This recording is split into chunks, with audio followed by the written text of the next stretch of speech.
In this Sonic project, we're building an awesome PVC cannon that runs on rubbing alcohol and shoots mini marshmallows.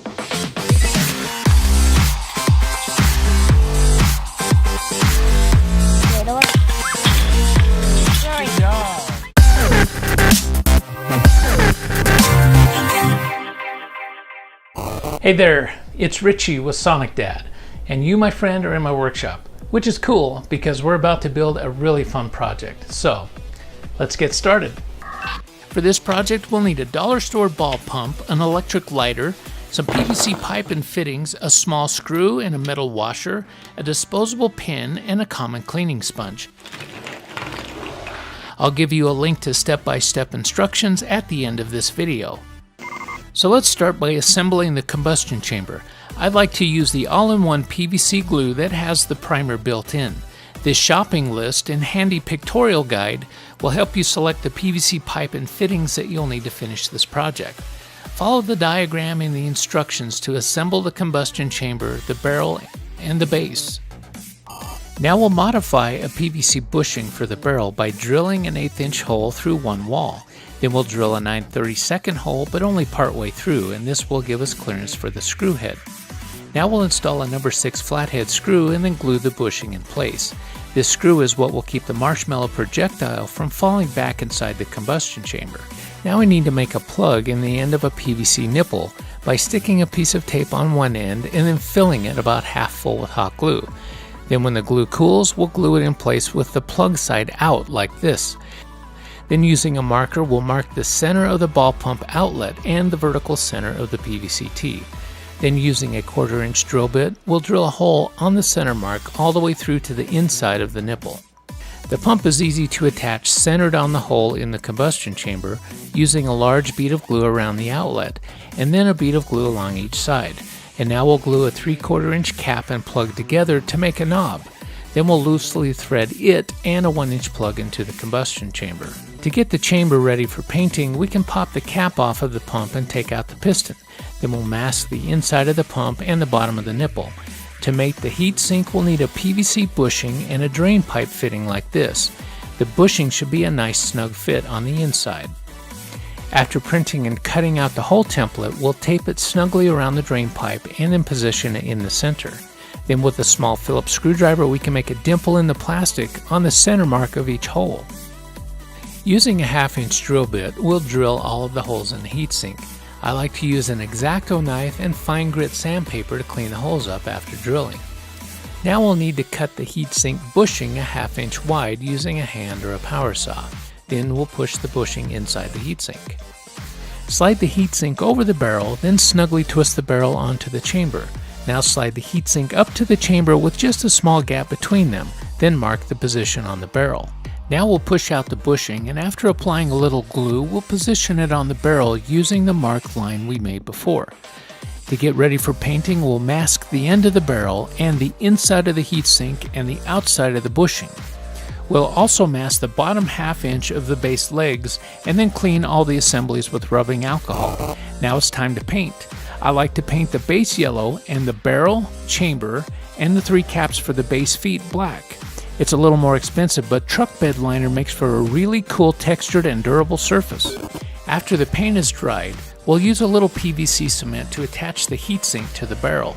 Then we'll glue the 3 feet to the base and then press the chamber to the base. But we'll leave this joint a press fit so we can break the cannon down for storage later on. Now we'll take apart an electric lighter, remove the piezo unit, and add a little glue for a strain relief and then bend the wires around. Then we'll twist the wires together like this. Now scrape an area on the wall of our painted 1" plug to help the glue stick better, and then drill a 5/32 hole through the center. After fishing the wire through the center hole, we'll glue the piezo unit to the side. The square button can be a little rough on your thumb, so I like to cut a small hole with my X-Acto blade and glue in a metal thumbtack. After cutting the wires to 1.5" long and stripping the ends, we'll add a bead of glue to hold them a 1/4" apart, and our igniter is finished. We'll make the fuel sponge by marking and cutting a 5/8" wide strip of sponge. We're using a 5/8 thick sponge, so the strip will be square. Now trim the strip to 4 inches long. After marking at 1-inch increments, we'll cut one section at a time and then attach it again with hot glue.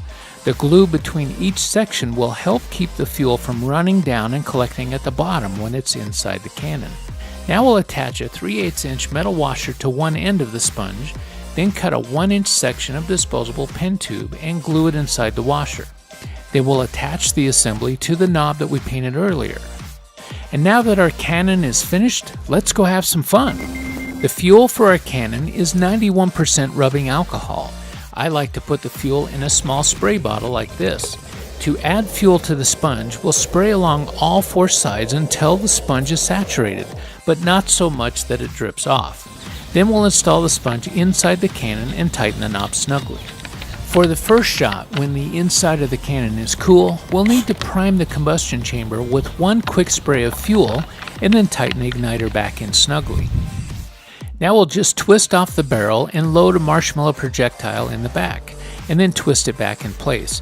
Now before firing, be sure the barrel is pointed in a safe direction and all spectators are behind you. Now just press the igniter button and the cannon will fire.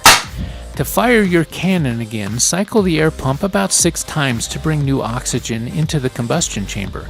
Then load a new projectile and you're ready to go.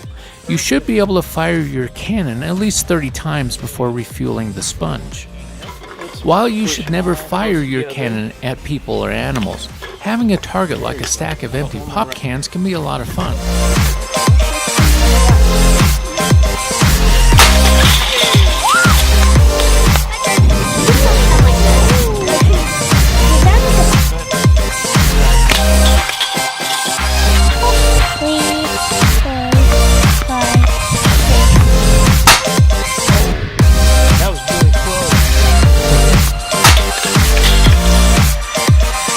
To get the highest projectile velocity, the marshmallow should be a snug fit inside the barrel.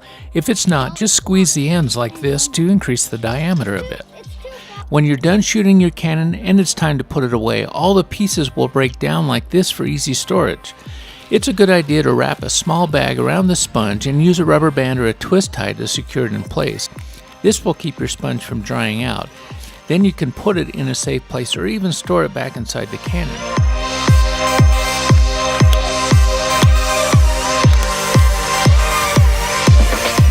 You can download the step-by-step instructions that include the whole template by clicking on this link. And if you like this project, please subscribe to our channel and check out our other projects. Thanks for watching, and we'll see you next time for the next Sonic project.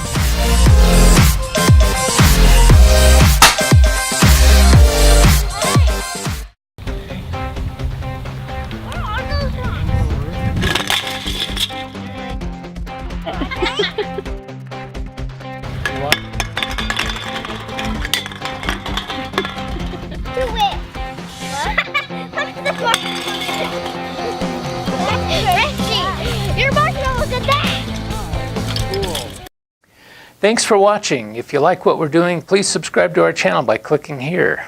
Or you can check out the website by clicking here and go to SonicDad.com for more cool project ideas.